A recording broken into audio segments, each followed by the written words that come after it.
இயேசு கிறிஸ்துவின் நாமத்தினால் உங்களை வாழ்த்துகிறோம். இந்த நல்ல நாளிலே ஆண்டவருடைய வார்த்தையை நாம் பார்க்கலாம். ஏசாயா 46ஆம் அதிகாரம் 3ஆம் வசனம் 4ஆம் வசனம். தாயின் வயிற்றில் தோன்றின முதல் உங்களை ஏந்தி, தாயின் கர்ப்பத்தில் உற்பத்தியான முதல் உங்களை தாங்கினேன். இனிமேலும் நான் ஏந்துவேன், நான் சுமப்பேன், தப்புவிப்பேன். ஆம் பிரியமானவர்களே, இந்த கால வேளையில ஆண்டவர் உங்களோட பேசுகிற வார்த்தையை நாம் பார்க்கலாம். இன்றைக்கு ஆண்டவர் நம்மை ஒரு தாயின் வயிற்றிலே எப்படியெல்லாம் நம்மை பாதுகாக்கிறார். இந்த உலகத்துல பிறந்த குழந்தையை அந்த தாய் எப்படியெல்லாம் பார்த்துக்கிறாங்க என்று நமக்கு தெரியும். அதை காட்டிலும் ஆண்டவர் நம்முடைய அவயங்களை உருவாக்கின தேவன்.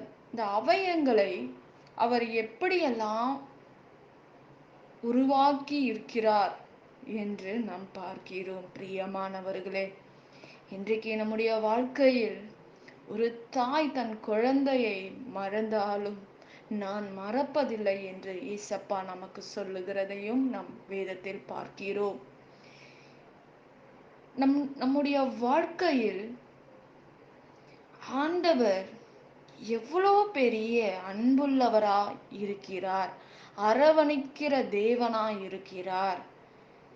நான் உன்னை தாங்குவேன், இனிமேலும் நான் உன்னை ஏந்துவேன். ஒரு தகப்பனை போல நம்மை சுமக்கிற தேவனா இருக்கிறார். நம்முடைய வாழ்க்கையில் ஒரு தகப்பன் தன் பிள்ளைகளுக்காக எவ்வளவு கஷ்டப்படுறாங்க என்று ஒரு தகப்பனுக்கும் தாய்க்கும் தெரியும். அதை கடந்து வந்திருக்கீங்க. ஆனா ஏசப்பா நாம் பாவத்தில் விழக்கூடாது என்று நம்மை எப்படியெல்லாம் அவர் பாதுகாக்கிறார்.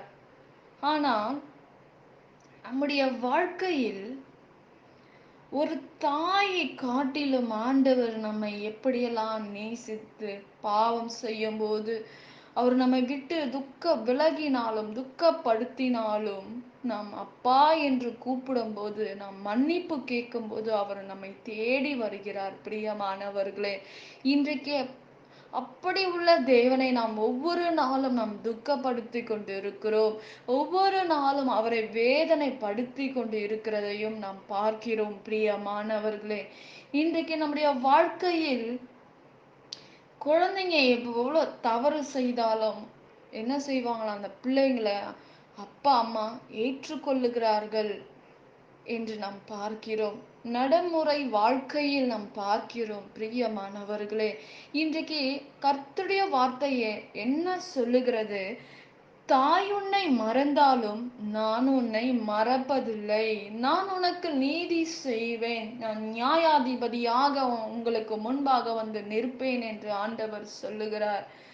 நான் உன்னை ஏந்துவேன், நீ தாயின் வயிற்றிலே தோன்றுவதற்கு முன்னே நான் உன்னை அறிந்திருக்கிறேன் என்று ஆண்டவர் சொல்லுகிறார். நம்மை அறிந்த தேவன் உண்மையுள்ளவராய் இருக்கிறார். எல்லாரும் நம்மை கைவிட்டாலும் இன்றைக்கு நாம் புலம்பலோட இருக்கலாம், கண்ணீரோட இருக்கலாம். ஆனால் தாயின் வயிற்றிலே நீ தோன்றுவதற்கு முன்னே நான் உன்னை அறிந்திருக்கிறேன் என்று வேதம் சொல்லுகிறது. இன்றைக்கு நம்மை அறிந்த தேவன், நம்ம அறிந்த தேவன் நம்மை கைவிட்டு விடுவாரோ?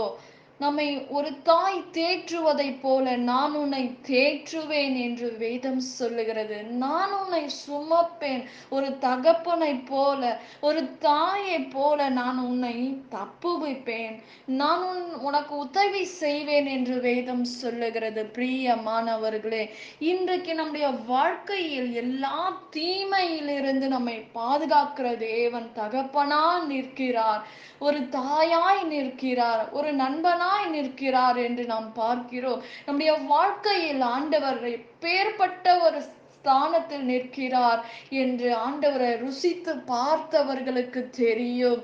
இன்றைக்கு என் வாழ்க்கையில் இது நடக்கவில்லை, என் வாழ்க்கையில் இந்த காரியங்கள் நடக்கலை என்று விலகி இருக்கிறவர்கள் எத்தனை பேர் பிரியமானவர்களே.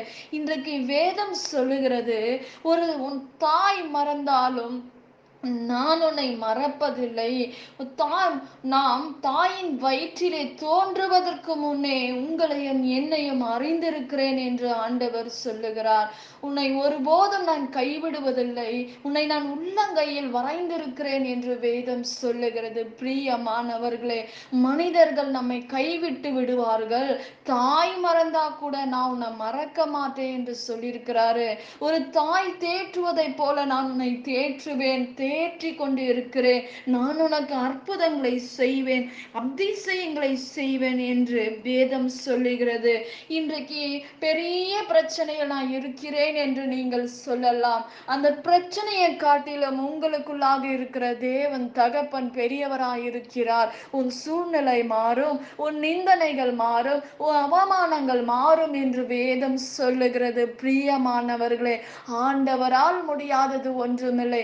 அவரை மாத்திரம் நம்பி இருக்கிற உங்களை ஆண்டவர் விடுதலை ஆக்குவார். தாயின் கருவிலே உங்களை அறிந்த தேவன் உண்மை உள்ளவராய் இருக்கிறார். அவர் அழைத்த தேவன் உண்மை உள்ளவராய் இருக்கிறார். அவர் மனிதன் அல்ல, பொய் சொல்ல, மனமாற புத்திரரும் அவர் அல்ல. அவர் உதவி சொன்னது அது ஆகும், அது நடக்கும் என்று வேதம் சொல்லுகிறது. பிரியமானவர்களே, இன்றைக்கு இந்த வார்த்தையை கேட்கிற அருமையான தேவ பிள்ளையே, என் ஆண்டவர் நிச்சயமாக உங்களுடைய வாழ்க்கையில் அற்புதங்களை செய்வார். நாம் ஜெபிக்கலாம். பரலோகத்தில் வாசமாய் இருக்கிற அன்பின் பிதாவே, உங்க நாமம் மகிமைப்படுவதாக, உங்க ராஜ்யம் வருவதாக.